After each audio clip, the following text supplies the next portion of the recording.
America is sometimes called a Christian nation, but that doesn't fully capture the diverse religious landscape or the founding principles on which our Constitution is formed.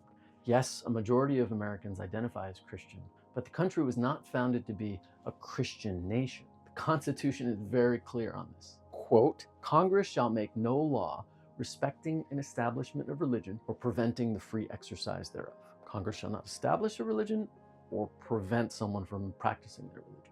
So why does this matter? Because religion in America is changing. Fewer and fewer people are attending religious services, especially among young people. And this trend accelerated dramatically during COVID. I disagree with many aspects of organized religion, particularly the proselytizing nature, seeking converts of Christianity and Islam. But I believe this decline in religious participation is a negative for the United States of America. Religious communities offer social bonds, support networks, and moral guidance. And all this transcends any single religious belief system. Again, I believe it would be better if we as a nation were more religious, not less. America thrives when its communities are strong. And for many, religious institutions have been at the heart of that strength, especially for thousands of years. So as religious attendance falls, we have to ask ourselves, what are we losing here?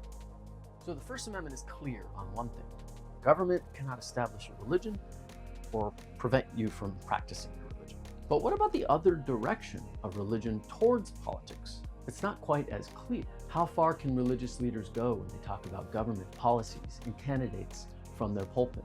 The pulpit, again, being the platform where religious leaders deliver their sermons.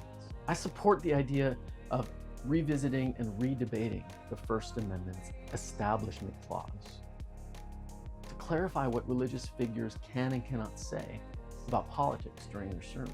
My own personal view, religious figures should absolutely be able to speak for or against policies, propositions, what's going on in their communities.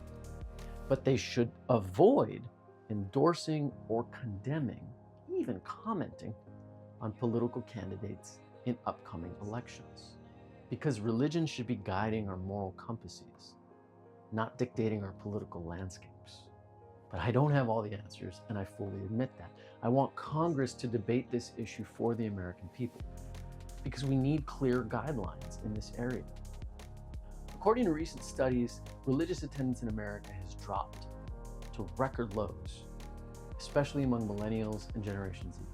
In 2023, a Gallup poll showed less than 50% of Americans belong to a mosque, synagogue, or church. Some might see this as progress towards secularism, but I see a greater loss. I disagree. Humans are social creatures, and in a world increasingly driven by technology and individualism, we're losing the connections that were used to be formed by these religious gatherings. It's easy to see why loneliness, depression, and isolation are all on the rise. We need these places where people can go and come together, not just online, but in person, to share experiences, to help one another, to debate ethics and find a deeper meaning, connection. That's something churches, temples, synagogues, mosques, and other religious spaces have been doing for thousands of years. As fewer people attend, the ripple effects on mental health and society are profound. I grew up in a Christian household, and while I've moved beyond Christianity in many ways, for about 20 years now, I believed in something greater.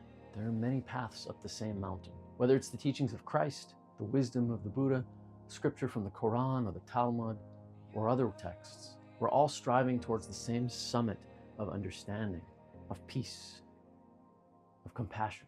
So this isn't about convincing anyone or saying one path is superior to another. In fact, for me, one of the greatest lessons I've learned comes from Buddhism. In Buddhism, there are these two eyes. There's interconnectedness with all things and impermanence. Everything changes. And there are these four primal vows. Sentient beings are innumerable, but I vow to save them all.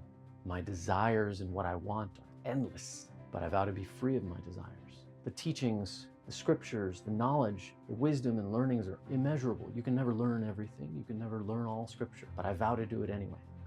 And enlightenment, perfect peace, perfect oneness with the divine is impossible, but I vow to attain it anyway. These are these four paradoxical vows of Buddhism that I love because They remind me every day that it's not about the destination, where you're going. It's about the journey and how you live your life. It's a cliche. It's not about the destination. It's about the journey. It's a cliche because it's true. It is a religious truth that we know. It's about how we treat each other along the way.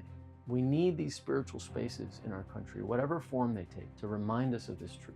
So what does this mean for you? Whether you attend a religious service weekly or have never set foot in a religious building in your life, we need to foster community in this country. If we're going to heal this country, we need to come together through dialogue, through compassion, and through a shared sense of purpose. If this message resonates with you, I encourage you to get involved. Share this video, like and subscribe. And let's keep this conversation going. What do you think? Should we re-examine the role of politics and religion, or vice versa, in the First Amendment? Is declining religious participation concerning to you? Let us know in the comments. I'll be paying attention. Together, I strongly believe we can begin healing our people, healing our politics, and healing our planet. Thank you.